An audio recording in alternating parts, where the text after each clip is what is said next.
আমরা জানি যে 21শে মে অনুষ্ঠিত হতে যাচ্ছে সোনারগাঁও উপজেলা পরিষদের চেয়ারম্যান নির্বাচন। এই নির্বাচনে দুইজন প্রার্থী, একজন মাহফুজুর রহমান কালাম এবং আনারস প্রতীক নিয়ে বাবুল উমর বাবু, এই দুজন প্রার্থীর মধ্যে আপনি কাকে সমর্থন করছেন?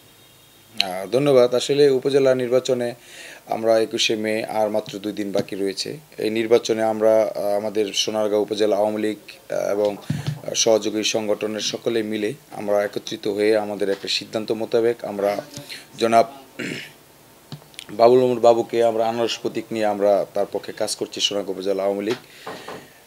তো ইনশাল্লাহ আমরা তাকে জয় করার জন্য আমরা সর্বোচ্চ চেষ্টা করে যাচ্ছি, এই আর কি। জি, ধন্যবাদ আপনাকে।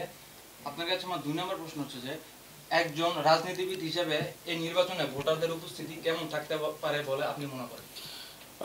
আলহামদুলিল্লাহ, কারণ এবার যে নির্বাচনে আমরা দেখতে পেলাম যে সোনাগে 2জন উপজেলা নির্বাচনে অংশগ্রহণ করেছে। দুইজনের একজন আনারস প্রতীক, একজন ঘোড়া প্রতীক, দুইজনই মাঠে সরব রয়েছে। তার মধ্যে আমরা দেখতে পাচ্ছি যে 5জনের মতো পুরুষ ভাইস চেয়ারম্যান রয়েছে, এর মধ্যে আপনার 4জন রয়েছে মহিলা ভাইস চেয়ারম্যান। তো এই নিয়ে কিন্তু মোটামুটিভাবে মাঠে একটা ভোটার উপস্থিতি আশা করি যে বাড়বে, কারণ এখানে সকলেই আমাদের এই সোনাগাটায় নারায়ণগঞ্জ ডিস্ট্রিক্টের মধ্যে একমাত্র যে আত্মীয় স্বজনের বন্ধনটা আমাদের সোনাগাঁ অনেক বেশি, এবং কোনো না কোনো প্রার্থীর কারণে কোনো না কোনো আন্তরিকতার কারণে এই ভোটের উপস্থিতিটা ইনশাল্লাহ বেশি থাকবে আমি, এবং এটা শতভাগ আশাবাদী। জি জি, ধন্যবাদ আপনাকে। আপনার কাছে আমার 3 নম্বর প্রশ্ন, এই নির্বাচনে আপনার ইউনিয়নের একজন ঘোড়া প্রতীক নিয়ে নির্বাচনে মাঠে নেমেছে, এই বিষয়টিকে আপনি কি চোখে দেখছেন? আমার আসলে মোগরাপাড়া ইউনিয়ন নিয়ে তো আর আমার বসবাস নয়, আমি মোগরাপাড়া ইউনিয়নের সন্তান, কিন্তু আমার রাজনীতিটা হচ্ছে সোনাগাঁ বিপি। হ্যাঁ, তো সেই প্রেক্ষাপটে আমাদের দলীয় সিদ্ধান্ত হচ্ছে আমাদের চূড়ান্ত সিদ্ধান্ত। কারণ আপনারা জানেন যে আমি আমার বিভিন্ন বক্তব্যে বিভিন্ন জায়গায় বলেছি যে সোনাগাঁ উপজেলা আওয়ামী লীগের যিনি মাননীয় সাংসদ এবং সাধারণ সম্পাদক জনাব আব্দুল কায়সার সাহেব, উনি দীর্ঘদিন পরে আমাদের এই দেশে আসার পর ওনার সাথে আমাদের সকল থানা আওয়ামী লীগ, যুবলীগ, ছাত্রলীগ এবং 10টি চেয়ারম্যান এবং 140 জনের মতো মেম্বাররা সকলে আমরা সাক্ষাৎ করি এবং মতামত দেওয়া হয়। সেই মতামত প্রেক্ষাপটে কিন্তু আমরা আমাদের যে বাবুল উমর বাবুকে কিন্তু আমরা বেছে নিয়েছি। তার মধ্যে কিন্তু 3জন কিন্তু ওনার কাছে গিয়েছিল, যে আপনার বাবুল উমর বাবু, আমাদের যুবলীগের প্রেসিডেন্ট রফিকুল ইসলাম নান্নু সাহেব এবং সাধারণ সম্পাদক জনাব আলী হায়দার। তো এই 3জন গিয়ে আমাদের সোনাগাঁও উপজেলা আওয়ামী লীগের সভাপতি জনাব অ্যাডভোকেট শামসুল ইসলাম ভূঁইয়া সাহেব এবং সাধারণ সম্পাদক জনাব আব্দুল কায়সার সাহেবের কাছে ওনারা প্রস্তাবনা করেন যে আপনাদের দলীয় সিদ্ধান্ত আমাদের চূড়ান্ত সিদ্ধান্ত। সেই মোতাবেক কিন্তু আমরা বাবুল উমর বাবুকে আনারস প্রতীক মার্কা আমরা দিয়েছি। কিন্তু এখানে যিনি আমাদের মোগরাপাড়া ইউনিয়নের প্রার্থী, আপনারা যেটা সাংবাদিক ভাইরা বলেন, কিন্তু উনি কিন্তু একদিন আমরা যারা সোনাগাঁও উপজেলা আওয়ামী লীগের আমাদের যেই অভিভাবক রয়েছে ওনাদের কাছে কিন্তু উনি যায়নি। তারপর আব্দুল কায়সার আসনাত কিন্তু এই মোগরাপাড়ারই সন্তান। হ্যাঁ, সে কিন্তু পারত যে এই মোগরাপাড়ার 50টা ময়মুরব্বী সকলকে নিয়ে এসে কায়সার আসনাতের কাছে যদি একটা আবদারও করতো যে হ্যাঁ, আমি 3বার ফেল করেছি, আমাকে এবার তুমি আমাকে নির্বাচিত করো বা আপনি আমাকে সমর্থন দেন, তাহলে 50 জন মুরব্বী নিয়ে কিন্তু সে আসতে পারতো। সে কিন্তু আসেনি।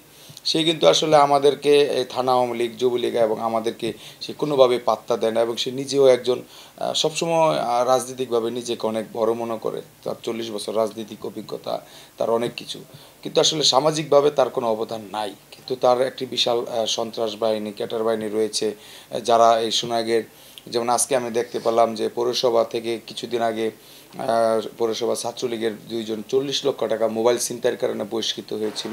সেই রবিন সাজু আজকে ঘোড়া প্রতীকের বিশাল বড় একটি মিছিল দিয়েছে, প্রায় 200-300 ছেলেপেলের, যত ধরনের বাজে ছেলেপেলেদেরকে একত্রিত করে। এদিকে একজন অনেকগুলা মামলার আসামি, ডাকাতি মামলার আসামি, অপহরণের মামলার আসামি রক্সি, সজীব টজীব, যারা অনয় টনয় রয়েছে, ডাকাত মুন্না, তারাও দেখি যে গতকালকার মোগরাপাড়া খুব মানে ঘোরার জন্য যান জীবন দিয়ে নাচছে। তাহলে এখন কিন্তু একটা আতঙ্ক বিরাজ করছে। এই জন্য সাধারণ মানুষ আমরা যারা রয়েছি এবং সাধারণ মানুষ আমাদের সাথে আলোচনা করে যে তারা এখনই এই ধরনের সন্ত্রাসী কার্যকলাপ চালায়, তাহলে সে চেয়ারম্যান হলে কী হবে? কারণ এই সব মিলে টিলে কিন্তু সে আসলে ভোটের রাজনীতি কিন্তু ভাই আর একটা ভোটের রাজনীতি, সাধারণ মানুষ সবসময় থাকে একজন নিরীহ মানুষের পাশে, একজন ভালো মানুষের পাশে, কিন্তু তার তো বিশাল বড় বাহিনী রয়েছে। এখন যারা আসলে ভোট দিবে তারা আতঙ্ক বিরাজে তাদের সাথে তাল মেলায়, কিন্তু নির্বাচনের ব্লাড বক্সে কিন্তু তাদের ভোট পড়ে না। এই হচ্ছে মিলে আর কি অবস্থা। আর আমরা তো যেহেতু রাজনীতি করি, আমাদেরও তো একটা অবস্থান রয়েছে, আমরা তো যার তার কাছে আমরা সাপোর্টটা দিতে পারি না।